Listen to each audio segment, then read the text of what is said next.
توفي زوجي وترك آلة للجر، هل يجوز لي أن أعطيها لشخص دون مقابل أو أبيعها؟ وإذا بعتها فكيف أتصرف في قيمتها؟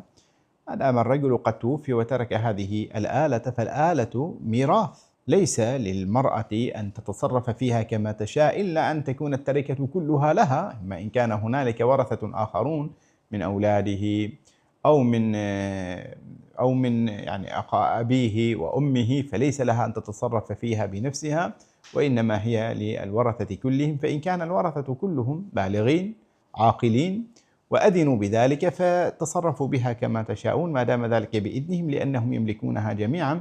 أما إن كان فيهم قاصرون عقليا أو قاصرون عمريا، بمعنى أنهم لم يبلغوا بعد، فلا يجوز أن يتبرعوا بهذه الأموال، بل تباع بهذه الآلة، بل تباع بقيمتها الوسط التي عليها الناس، ولكل واحد منهم حقه من الميراث، والله أعلم.